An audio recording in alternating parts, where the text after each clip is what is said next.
ਅਸੀਂ ਯਿਸੂ ਦੇ, ਅਸੀਂ ਹਾਂ ਗਵਾਹ ਯਿਸੂ ਦੇ। ਸਾਰਿਆਂ ਨੂੰ ਜੈ ਮਸੀਹ ਦੀ ਸਵਾਗਤ ਹੈ ਤੁਹਾਡਾ ਪ੍ਰੋਗਰਾਮ ਗਵਾਹ ਯਿਸੂ ਦੇ ਵਿੱਚ। ਆइए ਅੱਜ ਅਸੀਂ ਮਿਲਾਂਗੇ ਪਰਮੇਸ਼ਰ ਦੀ ਦਾਸੀ ਨਾਲ ਸਿਸਟਰ ਬਲਜਿੰਦਰ ਕੌਰ ਜੀ ਦੇ ਨਾਲ, ਔਰ ਆਪਾਂ ਦੇਖਾਂਗੇ ਕਿੱਦਾਂ ਪਰਮੇਸ਼ਰ ਨੇ ਉਹਨਾਂ ਦੇ ਜੀਵਨ ਦੇ ਵਿੱਚ ਕੰਮ ਕੀਤਾ ਔਰ ਕਿਸ ਤਰ੍ਹਾਂ ਪਰਮੇਸ਼ਰ ਉਹਨਾਂ ਨੂੰ ਸੇਵਕਾਈ ਦੇ ਵਿੱਚ ਇਸਤੇਮਾਲ ਕਰ ਰਿਹਾ। ਜੈ ਮਸੀਹ ਸਿਸਟਰ ਜੀ। ਜੈ ਮਸੀਹ। ਸਵਾਗਤ ਹੈ ਤੁਹਾਡਾ ਪ੍ਰੋਗਰਾਮ ਗਵਾਹ ਯਿਸੂ ਦੇ ਵਿੱਚ। Thank you so much. Sister ਜੀ, ਸਭ ਤੋਂ ਪਹਿਲਾਂ ਤੁਸੀਂ ਆਪਣੇ ਬਾਰੇ ਲੋਕਾਂ ਨੂੰ ਦੱਸੋ ਕਿ ਤੁਸੀਂ ਕਿੱਥੋਂ ਦੇ ਰਹਿਣ ਵਾਲੇ ਹੋ ਔਰ ਕਿੱਥੇ ਤੁਸੀਂ ਸੇਵਕਾਈ ਕਰ ਰਹੇ ਹੋ। ਸਾਰਿਆਂ ਨੂੰ ਜੈ ਮਸੀਹ। ਮੇਰਾ ਨਾਮ ਬਲਜਿੰਦਰ ਕੌਰ ਆ ਔਰ ਅਸੀਂ ਪਠਾਨਕੋਟ ਦੇ ਵਿੱਚ ਰਹਿ ਰਹੇ ਹਾਂ ਔਰ ਮੇਰਾ ਪੂਰਾ ਪਰਿਵਾਰ ਅਸੀਂ ਪਰਮਾਨੰਦ ਦੇ ਵਿੱਚ ਸੇਵਕਾਈ ਕਰ ਰਹੇ ਹਾਂ। ਸਿਸਟਰ ਜੀ, ਸਭ ਤੋਂ ਪਹਿਲੇ ਅਸੀਂ ਜਾਣਨਾ ਚਾਹਾਂਗੇ ਕਿ ਪਰਮੇਸ਼ਵਰ ਦੇ ਵਿੱਚ ਆਉਣ ਤੋਂ ਪਹਿਲੇ ਤੁਹਾਡਾ ਜੀਵਨ ਕਿਸ ਤਰ੍ਹਾਂ ਦਾ ਸੀ ਔਰ ਕਿੱਦਾਂ ਤੁਸੀਂ ਪਰਮੇਸ਼ਵਰ ਦੇ ਵਿੱਚ ਆਏ। ਸਭ ਤੋਂ ਪਹਿਲਾਂ ਮੈਂ ਦੱਸਣਾ ਚਾਹੁੰਦੀ ਕਿ ਮੈਂ ਸਿੱਖ ਫੈਮਿਲੀ ਨੂੰ ਬਿਲੋਂਗ ਕਰਦੀ ਹਾਂ ਔਰ ਅਸੀਂ ਕਾਫੀ ਮੂਰਤੀ ਪੂਜਾ ਦੇ ਵਿੱਚ ਸੀ ਔਰ ਮਸੀਹ ਨੂੰ ਬਿਲਕੁਲ ਵੀ ਅਸੀਂ ਜਾਣਦੇ ਨਹੀਂ ਸੀ ਔਰ ਮੇਰੇ ਮੰਮੀ ਕਾਫੀ ਜ਼ਿਆਦਾ ਬਿਮਾਰ ਸੀ ਔਰ ਉਹਨਾਂ ਦੀ ਇੰਨੀ ਜ਼ਿਆਦਾ ਹਾਲਤ ਵਿਗੜ ਗਈ ਸੀ ਕਿ ਅਸੀਂ ਮਤਲਬ ਪੰਡਤਾਂ ਕੋ ਜਾਣਾ, ਬਾਬਿਆਂ ਕੋ ਜਾਣਾ, ਅਲੱਗ-ਅਲੱਗ ਜਗ੍ਹਾ ਤੇ ਲੈ ਕੇ ਜਾਣਾ ਤੇ ਪਰ ਕਿਤੋਂ ਵੀ ਉਹਨਾਂ ਨੂੰ ਆਰਾਮ ਨਹੀਂ ਮਿਲਿਆ। ਔਰ ਇੱਕ ਵਾਰ ਕੀ ਹੋਇਆ ਕਿ ਸਾਡੇ ਘਰ ਵਿੱਚ ਪ੍ਰਭੂ ਦੇ ਦਾਸ ਆਏ, ਉਹਨਾਂ ਨੇ ਸਾਨੂੰ ਵਚਨ ਦੇ ਵਿੱਚੋਂ ਕੁਝ ਦੱਸਿਆ ਪਰ ਅਸੀਂ ਅਮਲ ਨਹੀਂ ਕੀਤਾ, ਅਸੀਂ ਉਹਦੇ ਅਨੁਸਾਰ ਚੱਲੇ ਨਹੀਂ ਔਰ ਫਿਰ ਉਸੇ ਹੀ ਪੁਰਾਣੇ ਜੀਵਨ ਦੇ ਵਿੱਚ ਲੱਗੇ ਰਹੇ ਔਰ ਇੰਨੀ ਜ਼ਿਆਦਾ ਮੰਮੀ ਦੀ ਹਾਲਤ ਵਿਗੜ ਗਈ ਕਿ ਉਹ ਮਰਨ ਦੇ ਕੰਢੇ ਤੱਕ ਆ ਗਏ। ਤੇ ਫਿਰ ਸਾਨੂੰ ਉਹੀ ਪ੍ਰਭੂ ਦੇ ਦਾਸ ਦਾ ਚੇਤਾ ਆਇਆ। ਫਿਰ ਅਸੀਂ ਉਹਨਾਂ ਨੂੰ ਆਪਣੇ ਘਰੇ ਬੁਲਾਇਆ ਤੇ ਉਹਨਾਂ ਨੇ ਜਦ ਪ੍ਰਾਰਥਨਾ ਕੀਤੀ, ਮੰਮੀ ਨੂੰ ਫਰਕ ਪੈ ਗਿਆ। ਸਾਡਾ ਜਿਹੜਾ ਭਰੋਸਾ, ਜਿਹੜਾ ਸਾਡਾ ਵਿਸ਼ਵਾਸ ਹੈ ਉਹ ਪਰਮੇਸ਼ਰ ਦੇ ਉੱਤੇ ਜਿਹੜਾ ਵਧਣਾ ਸ਼ੁਰੂ ਹੋ ਗਿਆ ਔਰ ਇਸ ਤਰ੍ਹਾਂ ਅਸੀਂ ਪਰਮੇਸ਼ਰ ਨੂੰ ਜਾਣਿਆ ਔਰ ਜਿਸ ਤਰ੍ਹਾਂ ਦੀ ਵੀ ਸਾਨੂੰ ਪ੍ਰਾਰਥਨਾ ਆਉਂਦੀ ਸੀ ਅਸੀਂ ਪ੍ਰਾਰਥਨਾ ਕਰਨੀ ਸ਼ੁਰੂ ਕੀਤੀ।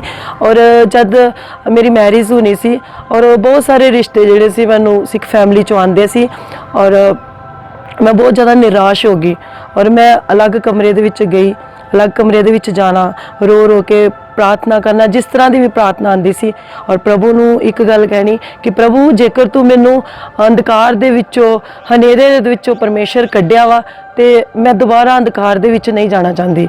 ਪਰਮੇਸ਼ਰ ਤੂੰ ਮੇਰੇ ਜੀਵਨ ਦੇ ਵਿੱਚ ਇੱਕ ਇਸ ਤਰ੍ਹਾਂ ਦਾ ਲਾਈਫ ਪਾਰਟਨਰ ਭੇਜ ਕਿ ਉਹ ਮੈਨੂੰ ਚਰਚ ਲੈ ਕੇ ਜਾਣ ਵਾਲਾ ਹੋਵੇ, ਮੈਂ ਚਰਚ ਜਾ ਸਕਾਂ ਜਿੱਥੇ ਕੋਈ ਰੁਕਾਵਟ ਨਾ ਹੋਵੇ ਪਰਮੇਸ਼ਰ। ਔਰ ਮੈਂ ਤੇਰੇ ਭਵਨ ਦੇ ਵਿੱਚ ਆਉਣਾ ਚਾਹੁੰਦੀ ਹਾਂ ਪਰਮੇਸ਼ਰ, ਇਸ ਤਰ੍ਹਾਂ ਦਾ ਕੋਈ ਤੂੰ ਮੇਰੇ ਜੀਵਨ ਦੇ ਵਿੱਚ ਸ਼ਖਸ ਨੂੰ ਭੇਜ। ਔਰ ਤਦ ਕੀ ਹੋਇਆ ਕਿ ਪਰਮੇਸ਼ਰ ਦੇ ਦਾਸ ਪਾਸਟਰ ਜੌਨ ਵਿਕਟਰ ਜੀ, ਉਹਨਾਂ ਦਾ ਮੈਨੂੰ ਰਿਸ਼ਤਾ ਆਇਆ ਔਰ ਪਰਮੇਸ਼ਰ ਜਿਹੜਾ ਵਾ ਸਾਡੀਆਂ ਸੋਚਾਂ ਤੋਂ ਵੱਧ ਕੇ ਸਾਡੇ ਜੀਵਨ ਦੇ ਵਿੱਚ ਕਰਦਾ ਹੈ। ਮੈਂ ਤੇ ਥੋੜਾ ਜਿਹਾ ਮੰਗਿਆ ਸੀ ਕਿ ਮੈਨੂੰ ਇੱਕ ਬਲੀਵਰ ਚਾਹੀਦਾ, ਇੱਕ ਵਿਸ਼ਵਾਸੀ ਚਾਹੀਦਾ, ਪਰ ਪਰਮੇਸ਼ਰ ਨੇ ਮੈਨੂੰ ਚਰਚ ਲੈ ਕੇ ਜਾਣ ਵਾਲਾ ਹੀ ਨਹੀਂ, ਚਰਚ ਲਗਾਉਣ ਵਾਲਾ ਹੀ ਦੇ ਦਿੱਤਾ ਔਰ ਮੈਂ ਪਰਮੇਸ਼ਰ ਦੇ ਵਿੱਚ ਸੁਪਰ ਬਲੈਸਡ ਹਾਂ। ਔਰ ਸੱਚਮੁੱਚ 2011 ਦੇ ਵਿੱਚ ਮੇਰੀ ਸ਼ਾਦੀ ਹੋਈ ਔਰ 1 ਮਹੀਨਾ ਮੇਰੀ ਸ਼ਾਦੀ ਨੂੰ ਹੋਇਆ ਤੇ ਕਾਫੀ ਜ਼ਿਆਦਾ ਜਿਹੜਾ ਹੈ ਸਟਰਗਲ ਸ਼ੁਰੂ ਹੋ ਗਿਆ। ਜਦ ਪ੍ਰਭੂ ਦੇ ਦਾਸ ਸੇਵਕਾਈ ਦੇ ਵਿੱਚ ਜਾਂਦੇ ਸੀ ਤੇ ਮੈਨੂੰ ਪ੍ਰਾਰਥਨਾ ਕਰਨੀ ਨਹੀਂ ਸੀ ਆਉਂਦੀ ਔਰ ਮੈਨੂੰ ਬੜੀ ਸ਼ਰਮ ਆਉਂਦੀ ਸੀ ਜਦ ਉਹਨਾਂ ਦੇ ਨਾਲ ਮੈਂ ਫੀਲਡ ਦੇ ਵਿੱਚ ਜਾਂਦੀ ਹੁੰਦੀ ਸੀ ਤੇ ਮੈਂ ਪ੍ਰਭੂ ਦੇ ਦਾਸ ਨੂੰ ਹਮੇਸ਼ਾ ਕਹਿੰਦੀ ਹੁੰਦੀ ਸੀ ਕਿ ਜੇਕਰ ਮੈਂ ਤੁਹਾਡੇ ਨਾਲ ਜਾਵਾਂਗੀ ਤੇ ਤੁਸੀਂ ਮੈਨੂੰ ਪ੍ਰਾਰਥਨਾ ਦਾ ਟਾਈਮ ਨਹੀਂ ਦੇਣਾ, ਮੈਨੂੰ ਮਸੀਹ ਗੀਤ ਦਾ ਟਾਈਮ ਨਹੀਂ ਦੇਣਾ ਕਿਉਂਕਿ ਮੈਨੂੰ ਕੁਝ ਵੀ ਨਹੀਂ ਆਉਂਦਾ। ਤੇ ਇਸ ਤਰ੍ਹਾਂ ਕਰਕੇ ਉਹਨਾਂ ਨੂੰ ਮੈਂ ਬੋਲਣਾ ਕਿ ਮੈਨੂੰ ਇਸ ਤਰ੍ਹਾਂ ਕੁਝ ਵੀ ਤੁਸੀਂ ਚਰਚ ਦੇ ਵਿੱਚ ਜਾ ਕੇ ਨਹੀਂ ਬੋਲਣਾ। ਤੇ ਮੈਂ ਕਈ ਵਾਰ ਜਦੋਂ ਜਾਣਾ ਤੇ ਕਈ ਵਾਰੀ ਮੈਨੂੰ ਪ੍ਰਾਰਥਨਾ ਕਰਨ ਦਾ ਮੌਕਾ ਦਿੱਤਾ ਜਾਣਾ, ਮੈਨੂੰ ਪ੍ਰਾਰਥਨਾ ਬਿਲਕੁਲ ਵੀ ਨਹੀਂ ਸੀ ਕਰਨੀ ਆਉਂਦੀ ਤੇ ਕੁਝ ਹੀ ਸ਼ਬਦਾਂ ਦੇ ਵਿੱਚ ਮੈਂ ਪ੍ਰਾਰਥਨਾ ਕਰਨੀ ਔਰ ਬਾਅਦ ਵਿੱਚ ਕਈ ਵਾਰੀ ਮੈਨੂੰ ਸੁਣਨ ਨੂੰ ਮਿਲਣਾ, ਕਈ ਲੋਕਾਂ ਨੇ ਕਹਿਣਾ ਕਿ ਪਾਸਟਰ ਜੀ ਤੁਹਾਡੀ ਜਿਹੜੀ ਸ਼ਾਦੀ ਆ ਉਹ ਮਤਲਬ ਗਲਤ ਲੜਕੀ ਦੇ ਨਾਲ ਹੋ ਗਈ ਆ, ਤੁਹਾਨੂੰ ਕਿਸੇ ਇਸ ਲੜਕੀ ਦੇ ਨਾਲ ਸ਼ਾਦੀ ਕਰਨੀ ਚਾਹੁੰਦੀ ਸੀ ਜਿਹਨੇ ਬਾਈਬਲ ਸਟੱਡੀ ਕੀਤੀ ਹੁੰਦੀ, ਤੁਸੀਂ ਆਪਣੀ ਲਾਈਨ ਦੀ ਲੜਕੀ ਨੂੰ ਚੂਜ਼ ਕਰਨਾ ਸੀ। ਤੇ ਜਦੋਂ ਇਹ ਗੱਲਾਂ ਮੈਂ ਸੁਣਦੀ ਹੁੰਦੀ ਸੀ ਤੇ ਬੜਾ ਮੈਂ ਹਰਟ ਹੁੰਦੀ ਸੀ, ਬੜਾ ਦੁਖੀ ਹੁੰਦੀ ਸੀ। ਇੱਕ ਵਾਰੀ ਮੈਂ ਪਾਸਟਰ ਜੀ ਨੂੰ ਕਿਹਾ ਕਿ ਤੁਹਾਡੀ ਗਲਤ ਲੜਕੀ ਦੇ ਨਾਲ ਸ਼ਾਦੀ ਹੋ ਗਈ ਹੈ, ਤੁਹਾਡੀ ਕਿਸੇ ਮਤਲਬ ਪਾਸਟਰ ਫੈਮਿਲੀ ਦੇ ਵਿੱਚ ਸ਼ਾਦੀ ਹੋਣੀ ਚਾਹੀਦੀ ਸੀ, ਉਹ ਲੜਕੀ ਦੇ ਨਾਲ ਸ਼ਾਦੀ ਹੋਣੀ ਚਾਹੀਦੀ ਜਿਹੜੀ ਬਾਈਬਲ ਨੂੰ ਜਾਣਦੀ ਹੁੰਦੀ। ਤੇ ਪ੍ਰਭੂ ਦੇ ਦਾਸ ਇੱਕ ਹੀ ਮੈਨੂੰ ਤਸੱਲੀ ਦਿੰਦੇ ਹੁੰਦੇ ਸੀ ਕਿ ਜੇਕਰ ਪਰਮੇਸ਼ਰ ਨੇ ਤੁਹਾਨੂੰ ਮੇਰੇ ਨਾਲ ਜੋੜਿਆ ਤੇ ਪਰਮੇਸ਼ਰ ਦੀ ਕੋਈ ਵੱਡੀ ਯੋਜਨਾ ਹੈ। ਤੇ ਇੱਕ ਵਾਰੀ ਕੀ ਹੋਇਆ ਕਿ ਪਰਮੇਸ਼ਰ ਦੇ ਦਾਸ ਜਿਹੜੇ ਅਚਾਨਕ ਇੰਨੇ ਜ਼ਿਆਦਾ ਬਿਮਾਰ ਹੋ ਗਏ, ਦਿਨ ਬੋ ਦਿਨ ਉਹ ਮਤਲਬ ਕਿ ਵੀਕ ਹੋਣਾ ਸ਼ੁਰੂ ਹੋ ਗਏ। ਜਦ ਉਹਨਾਂ ਨੇ ਟੈਸਟ ਕਰਵਾਏ ਤਾਂ ਉਹਨਾਂ ਨੂੰ ਡਾਇਬੀਟਿਸ ਦੀ ਪ੍ਰੋਬਲਮ ਸੀ। तो मैं इन्ना ज़्यादा दुखी हुई तो मैं काफ़ी रोना शुरू किया। तो फिर मैं परमेश्वर दे विच वधना शुरू किया। एक उन्हां दा बीमारी दा आना एक मेरे लिए एक आशीष दा कारण सी, एक टर्निंग पॉइंट सी मेरी लाइफ दा। और मैं प्रार्थना दे विच वधदी गई ਔਰ ਪਰਮੇਸ਼ਰ ਜਿਹੜੀ ਮੈਨੂੰ ਪ੍ਰਾਰਥਨਾ ਨਹੀਂ ਸੀ ਕਰਨੀ ਆਂਦੀ, ਮੈਂ ਰਾਤ ਪੂਰੀ ਪ੍ਰਾਰਥਨਾ ਕਰਦੀ ਰਹਿਣਾ, ਇੱਕ ਗੱਲ ਕਹਿੰਦੀ ਰਹਿਣਾ ਕਿ ਪਰਮੇਸ਼ਰ ਤੂੰ ਮੇਰੇ ਜੀਵਨ ਸਾਥੀ ਨੂੰ ਇੱਕ ਵਾਰੀ ਚੰਗਾ ਕਰ ਦੇ, ਪਰਮੇਸ਼ਰ ਮੈਂ ਆਪਣਾ ਜੀਵਨ ਤੈਨੂੰ ਦੇ ਦਾਂਗੀ।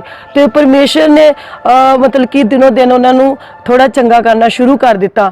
ਤੇ ਜਿਹੜੀ ਮੈਂ ਇੱਕ ਦਿਨ ਦਾ ਵੀ ਫਾਸਟ ਨਹੀਂ ਸੀ ਕਰ ਸਕਦੀ, 21 ਦਿਨ ਦਾ ਫਾਸਟ, 40 ਦਿਨ ਦਾ ਫਾਸਟ, 50 ਦਿਨ ਦਾ ਫਾਸਟ 'ਚ ਮੈਂ ਚਲੀ ਗਈ। ਔਰ ਮੈਨੂੰ ਨਹੀਂ ਪਤਾ ਚੱਲਿਆ ਕਿ ਪਰਮੇਸ਼ਰ ਨੇ ਮੈਨੂੰ ਕਦ ਗੈਰ ਭਾਸ਼ਾ ਦੇ ਨਾਲ ਭਰ ਦਿੱਤਾ, ਅਲੱਗ-ਅਲੱਗ ਵਰਦਾਨਾਂ ਦੇ ਨਾਲ ਪਰਮੇਸ਼ਰ ਨੇ ਭਰ ਦਿੱਤਾ, ਹੀਲਿੰਗ ਦਾ ਵਰਦਾਨ ਦਿੱਤਾ, ਭਵਿੱਖਬਾਣੀ ਦਾ ਵਰਦਾਨ ਦਿੱਤਾ।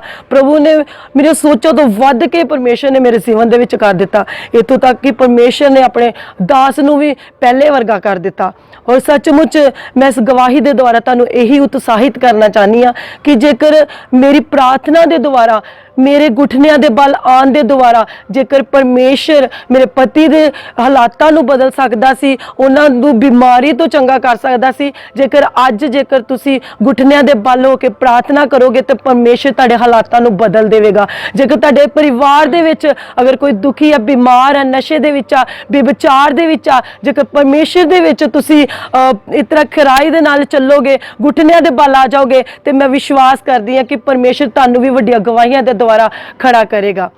ਔਰ ਸੱਚਮੁੱਚ ਪਰਮੇਸ਼ਰ ਨੇ ਮੇਰੇ ਪਤੀ ਦਾ ਹੀ ਜੀਵਨ, ਪਤੀ ਦੇ ਹਾਲਾਤ ਨੂੰ ਹੀ ਨਹੀਂ, ਜਿਹੜੀ ਮੇਰੀ ਬੈਕਗ੍ਰਾਉਂਡ ਆ, ਜਿਹੜੇ ਮੇਰੇ ਰਿਸ਼ਤੇਦਾਰ ਆ, ਜਿਹੜੇ ਮੇਰੇ ਪੇਕੇ ਘਰ ਆ, ਪਰਮੇਸ਼ਰ ਨੇ ਉਹਨਾਂ ਨੂੰ ਵੀ ਬਦਲ ਦਿੱਤਾ ਹੈ। ਔਰ ਜਿਹੜੀਆਂ ਨੌਜਵਾਨ ਲੜਕੀਆਂ, ਮੇਰੀਆਂ ਵੱਡੇ ਬ੍ਰਦਰ ਦੀ ਬੇਟੀ, ਮੇਰੀ ਵੱਡੇ ਸਿਸਟਰ ਆ, ਉਹ ਵੀ ਕਟਰ ਸਿੱਖ ਫੈਮਿਲੀ 'ਚ, ਪਰਮੇਸ਼ਰ ਨੇ ਮੇਰੇ ਦੁਆਰਾ ਉਹਨਾਂ ਨੂੰ ਵੀ, ਉਹਨਾਂ ਦੇ ਪਰਿਵਾਰ ਨੂੰ ਬਦਲਿਆ। ਅੱਗੇ ਉਹਨਾਂ ਦੇ ਪਰਿਵਾਰ ਦੇ ਦੁਆਰਾ ਪੂਰਾ ਪਿੰਡ ਜਿਹੜਾ ਉਹ ਬਚਾਇਆ ਗਿਆ ਵਾ। ਔਰ ਉਹ ਲੜਕੀਆਂ ਵੀ ਅੱਜ ਜਿਹੜੀਆਂ ਵਾ ਉਹ ਐਜ਼ ਏ ਪ੍ਰੀਚਰ ਆ, ਔਰ ਅੱਛੀਆਂ ਇੱਕ ਆਰਾਧਕ ਆ, ਔਰ ਬਹੁਤ ਵਧੀਆ ਪ੍ਰਭੂ ਦੇ ਵਿੱਚ ਚੱਲ ਰਹੀਆਂ ਨੇ। ਸੋ ਸਿਸਟਰ ਜੀ, ਜਿਸ ਤਰ੍ਹਾਂ ਅਸੀਂ ਦੇਖ ਰਹੇ ਹਾਂ ਕਿ ਅੱਜ ਕੱਲ ਬਹੁਤ ਜ਼ਿਆਦਾ ਲੋਕ ਇਹ ਗੱਲ ਨੂੰ ਬੜਾ ਪ੍ਰਮੋਟ ਕਰਦੇ ਆ ਕਿ ਪੈਸੇ ਦੇ ਕੇ ਜਿਹੜੇ ਧਰਮ ਪਰਿਵਰਤਨ ਕਰਦੇ ਆ। ਤੁਸੀਂ ਇੱਕ ਅੰਨੇ ਜਾਤੀ ਦੇ ਵਿੱਚ ਪਰਮੇਸ਼ਰ 'ਚ ਆਏ ਹੋ, ਮੈਂ ਤੁਹਾਨੂੰ ਪੁੱਛਣਾ ਚਾਹੁੰਦਾ ਕਿ ਜਦੋਂ ਤੁਸੀਂ ਪਰਮੇਸ਼ਰ ਦੇ ਵਿੱਚ ਆਏ, ਤੁਹਾਨੂੰ ਕਿੰਨੇ ਕੁ ਪੈਸੇ ਮਿਲੇ, ਜਾਂ ਤੁਹਾਨੂੰ ਕਿੰਨਾ ਕੁ ਕਿਸੇ ਨੇ ਲਾਲਚ ਦਿੱਤਾ, ਜਾਂ ਤੁਹਾਨੂੰ ਕੋਈ ਜਗ੍ਹਾ ਜ਼ਮੀਨ ਲੈ ਕੇ ਦਿੱਤੀ, ਕੀ ਤੁਹਾਨੂੰ ਲਾਲਚ ਦਿੱਤਾ ਕਿ ਤੁਸੀਂ ਪਰਮੇਸ਼ਰ ਦੇ ਵਿੱਚ ਆਏ? ਔਰ ਮੈਂ ਸਾਰਿਆਂ ਨੂੰ ਇਹੀ ਕਹਿਣਾ ਚਾਹੁੰਦੀ ਹਾਂ ਕਿ ਐਸਾ ਕੁਝ ਵੀ ਨਹੀਂ ਆ। ਸਾਡੀ ਸੋਚ ਹੈ ਕਿ ਜਿਹੜੇ ਕ੍ਰਿਸਚਨ ਲੋਕ ਆ ਉਹ ਪੈਸਾ ਦੇ ਕੇ ਜਿਹੜੇ ਆ ਉਹ ਧਰਮ ਪਰਿਵਰਤਨ ਕਰਦੇ ਆ, ਅਜਿਹਾ ਕੁਝ ਵੀ ਨਹੀਂ ਆ। ਸਾਨੂੰ ਕਿਸੇ ਨੇ ਕੋਈ ਪੈਸਾ ਨਹੀਂ ਦਿੱਤਾ।